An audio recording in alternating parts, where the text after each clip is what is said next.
Good afternoon, ladies and gentlemen. My name is Amiad Cohen, and I'm the director of Tikva's many programs, projects, and publications in Israel. As many of you know, Israel both has and does not have a well-developed conservative tradition. At the deepest level, conservatism in the West grows from Hebraic roots, and Jerusalem is the ancient spiritual center of the conservative worldview. Yet, the modern state of Israel has never had a modern conservative movement in the tradition of Buckley and Reagan. And for too long, the ideas underlying Israeli culture and politics have been dominated by the long shadow of socialism. But I come bearing good news. There's a new energy, an emerging movement, an era arising for conservatism in Israel. At Tikva, we are doing our part to advance conservative ideas in the Israeli public square. And the Israeli leader I am here to introduce today has brought conservatism into Israeli policy in bold new ways. The reforms she had introduced through the Judicial ministry are helping limit overreach by an activist court for the first time in many years. Ladies and gentlemen, Minister Ayelet Shaked is the most influential woman in Israel today and a unique figure in Israeli and Jewish politics for many reasons, including her presence as a secular leader in a religious political party. She's a woman genuinely moved by principles and ideas that are not abstract and utopian, but ideas that strengthen Israeli democracy.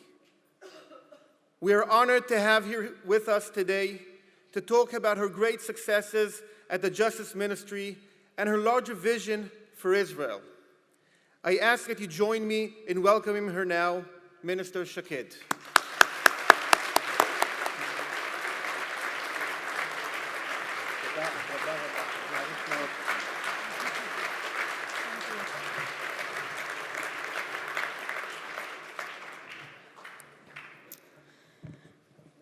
Good afternoon to everyone.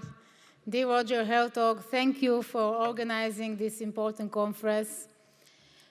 Before speaking about political ideas, I'd like to take a moment to address the terrible tragedy in Pittsburgh this weekend. As an Israeli and as a Jew, I'd like to express my sorrow and convey my condolences to the families and friends in mourning after this massacre, and to the entire American Jewish community. We are one people, and an attack on any of us is an attack on all of us. I wish a refuah shlema, a full recovery to those wounded, and encourage American lawmakers, law enforcement, and communal leaders to take the steps needed to address this tragedy and the phenomenon of anti-Semitism that underlies it. I hope, of course, that these things will never happen again in the United States.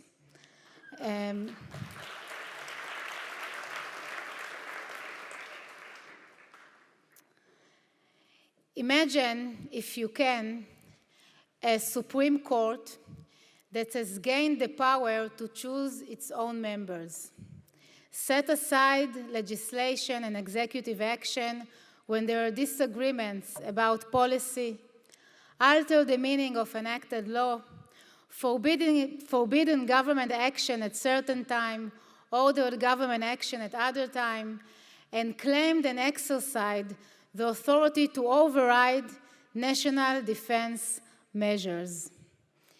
Imagine a Supreme Court that has created a body of constitutional law despite the absence of an actual constitution. No act of imagination is required. Israel's Supreme Court has done them all. These words, written with surgical precision by the late Judge Robert Bork in his book, Coercing Virtue from 2002, offer expert testimony from one of the famous legal minds of our generation. While Bork's description of the Israeli legal system and its list of problems is very painful, it is also sharp and to the point. The only inaccurate thing in this list is its length. It is very short considering the actual inventory of problems that awaited urgent treatment in the spring of 2015 when I became the Minister of Justice. I will devote the next few minutes to part of the complete list. The State of Israel does not have a constitution. The internal disputes that have been an inseparable part of our society since the state inception have not enabled us to reach a consensual formula. Except that in the mid-90s, something unprecedented happened in Israel. The President of the Supreme Court, Chief Justice Aaron Barak, declared that the court has the authority to invalidate laws passed by the Knesset, Israel's parliament. He did it by basing himself on a legislation of 2 new basic laws, and he did so without receiving authorization from Israel's legislator. From that day on, Israel became the only state in the world whose constitution was created by a court ruling. True, Barak likes to compare the constitutional revolution he carried out with the American ruling Marbury versus Madison, which created the principle of judicial review ex nihilo. Except that Justice Judge Richard Posner noted in an article, which has recently been translated into Hebrew, Barak is John Marshall without a constitution to expound. Marshall created judicial review ex nihilo on the basis of an existing accepted constitution, whereas Barak, in view of his desire to create judicial review out of whole cloth, declared that such an accepted constitution had already been passed. However, as noted, that never happened. The list of rights continued to grow and expand even when it had become abundantly clear that it ran counter to the original meaning of the text. The Israeli judges made use of ideas familiar to you Americans from the concept of living constitution, but did so without a constitution. However, at the very same time that the court was expanding and stretching Israel's constitutional definition as a democratic state, it was narrowing and shrinking its constitutional definition as a Jewish state. It interpreted the fact of Israel being a democracy substantively while interpreting it being a Jewish state technically.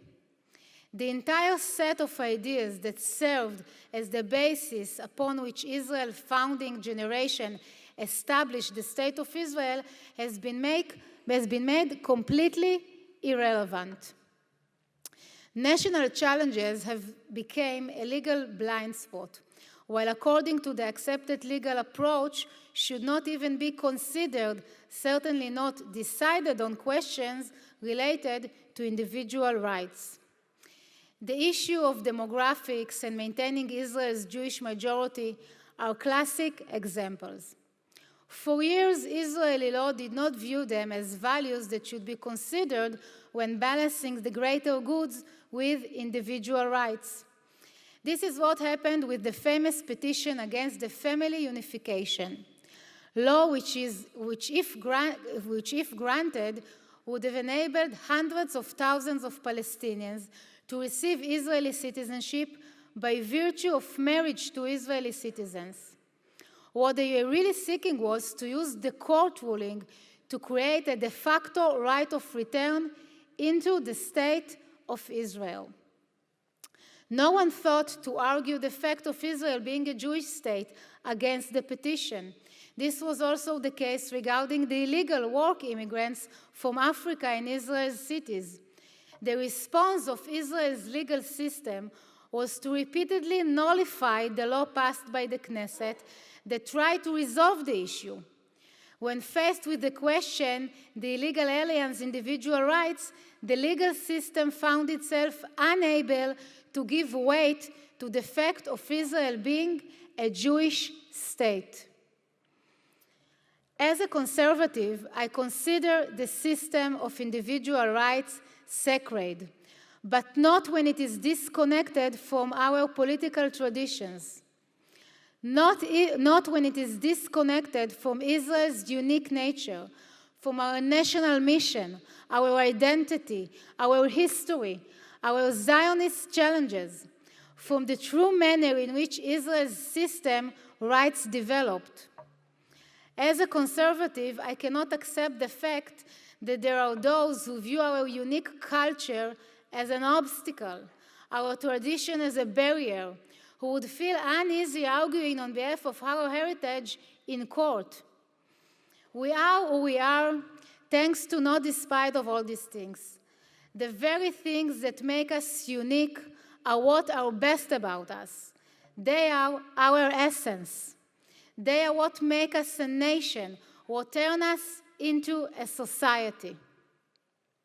Thus, the constitutional framework that I received upon taking office as Minister of Justice was a constitution whose adoption had never been agreed upon and whose interpretation was one-sided. Together with it, I also received a judicial system with 800 judges, some of whom had a clear tendency to interpret Israel's legislation and basic laws according to one very particular side. I immediately announced my plan to advance basic law, Israel, the nation state of the Jewish people. This law would, for the first time, complement the set of universal values with a national Israeli and Zionist law, one that recognized the right of the Jewish people to unique self-determination in the state of Israel, which establishes in law the official language of the state, the value of Jewish settlement, the obligation and privilege to preserve our unique culture, our bond with the Jewish diaspora, and more.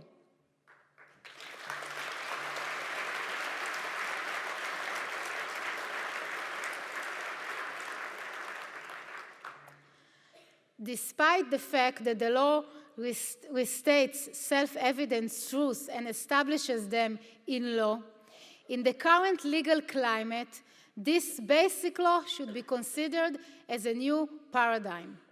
Certainly in comparison to everything we have experienced in the past 25 years. It gives judges who want to reframe the relationship between individual rights and national interests an important tool. It moves Zionism and the most basic and profound foundation of identity of our legal system to the place they belong, under the main spotlight. It creates constitutional fabric that includes, alongside individual rights, constitutional national foundation of the State of Israel. It fills the concept of Jewish state with exactly the same content that Barak's constitutional revolution drained from it. It once again gives us the opportunity to view ourselves as community, to view ourselves as a society. Since passing the Jewish state law a few months ago, I have been defending this law from every platform against those who seek to invalidate it.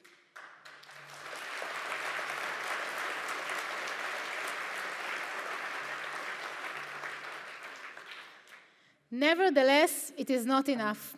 Conservative and national principles are all very nice, but I am a very practical woman. I realize that I need to bring about a change in personnel with the legal system. I am convinced that this was the most important job facing me during my tenure.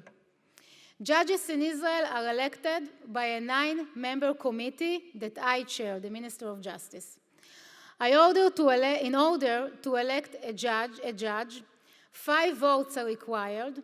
To elect a justice to the Supreme Court, 7 votes are required. And since there are justices on the committee who always vote en bloc, conservative ministers of justice have found it extremely difficult to make appointments to the Supreme Court. Even though we are meeting here today in the most intimate forum imaginable, and no one can overhear what we are saying, I'll spare you the precise details. I only say that I broke down walls and rebuilt the entire system of well-known alliances in order to succeed in this mission. And success was not long in coming. I had but one task: to bring the best judges possible and ensure that they would share a conservative philosophy as much as possible.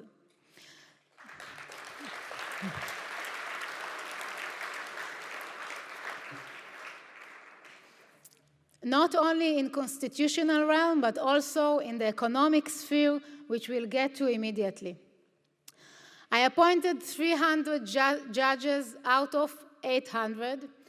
1/3 of Israel's judges today were appointed by the committee I chair. This is a record number that no other Minister of Justice has ever reached.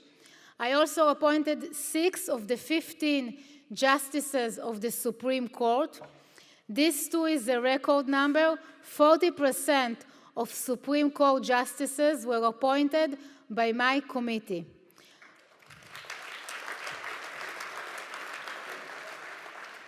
By the way, your administration appointed only 2 out of 9. I don't want to compare, but let's just say that you still have a way to go. Back to Israel. Success in terms of the numbers tells only a small part of the story.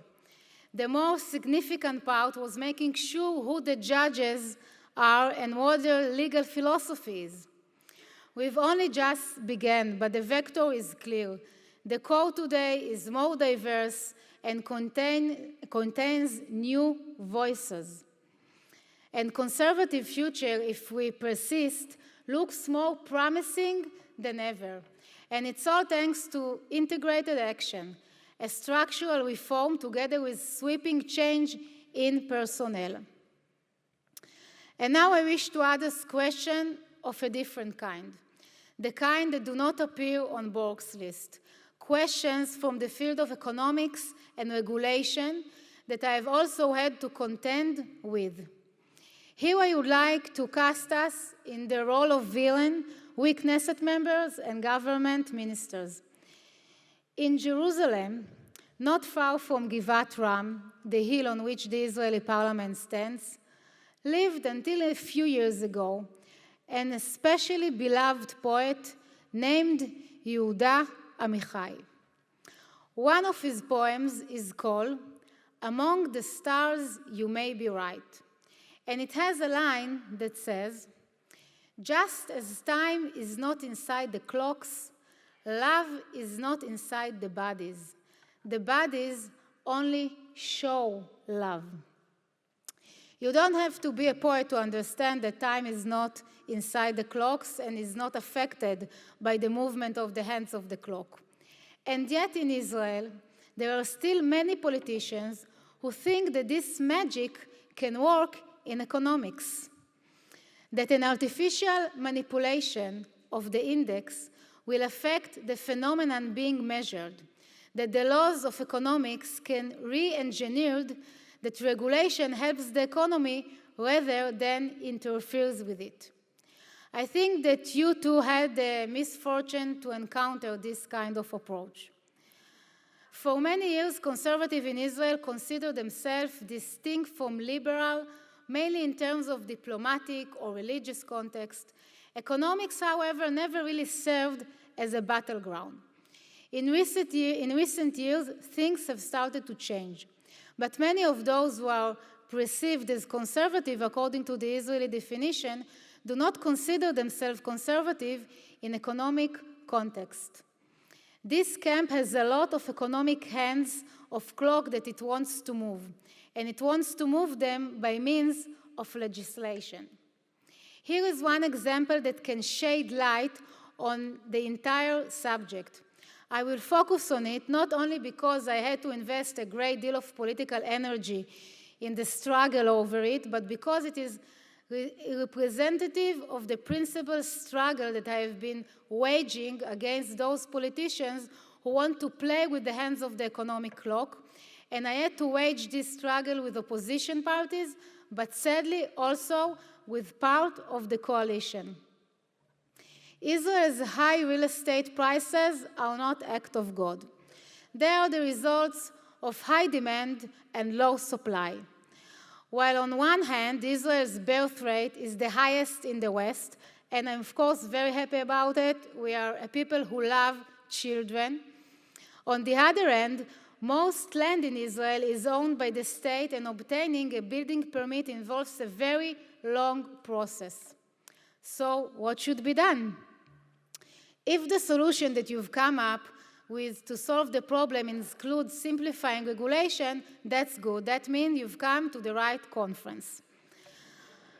I too believe that opening the market to competition, removing bureaucratic barriers, and creating incentives for constructions are the right way to deal with the issue.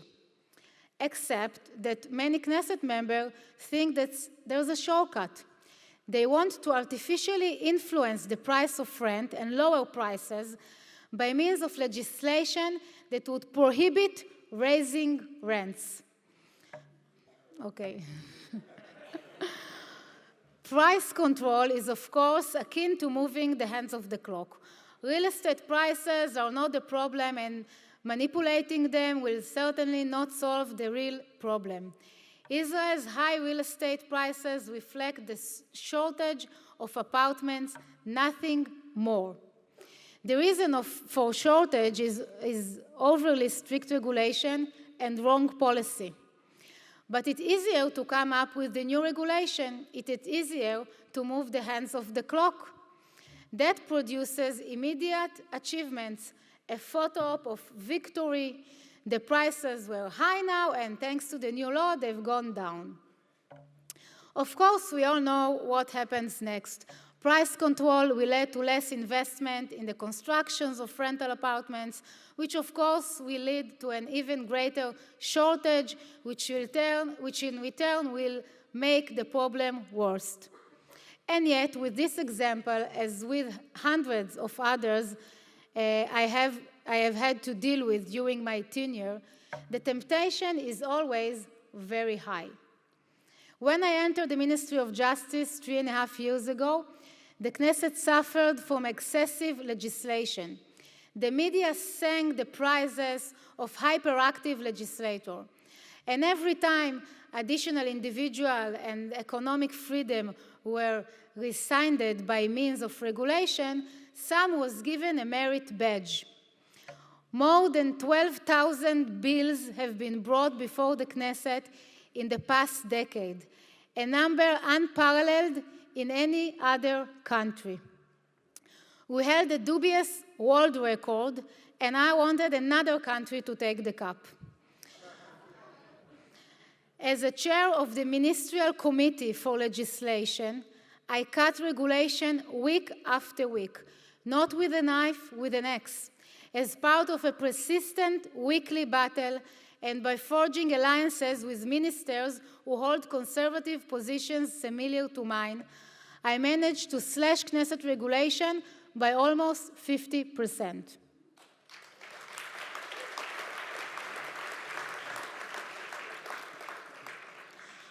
After 20 years of steady rise in regulation, we not only managed to check the rise of the first time, but also to significantly reverse the trend. The markets have begun to breathe. Businesses, large and small, can now get back to focusing on things that really matter. We also succeed in changing the discourse by means of large number of speeches and writing on the subject. For example, with my article, The Path to Democracy, published in Tikva Founds HaShiloach, which led to quite a buzz. After years of the media praise those Knesset members who engage in hyperactive legislation, something had changed.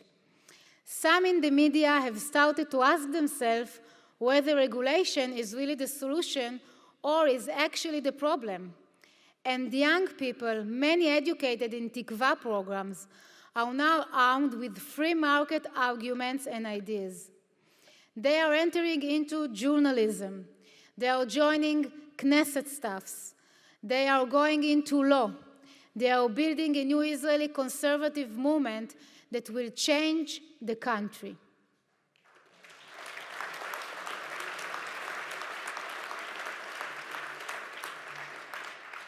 During my term, the constitutional regime in Israel has changed. It has become more balanced and more conservative. Israel's judges have also become more conservative. Regulation has decreased significantly, and something deep in the discourse has begun to change. The blessing of liberty that Madison spoke of in Chapter 62 of the Federalist are once again being purified for the poison that mutable policies injected into them. And the world of ideas is changing too. Ideas and ways of thinking that were for years buried under depths of the earth are now rising to the surface, and meaningful discussions are being held almost for the first time on legal issues and on issues of identity and economics. I am familiar with the Mishnah that says, "It is not up to you to complete the task." However, I still hope that I have made my contribution. Thank you very much. Thank you.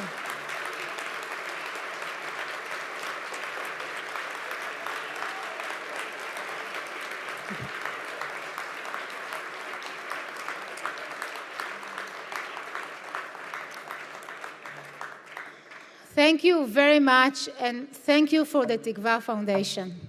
Thanks.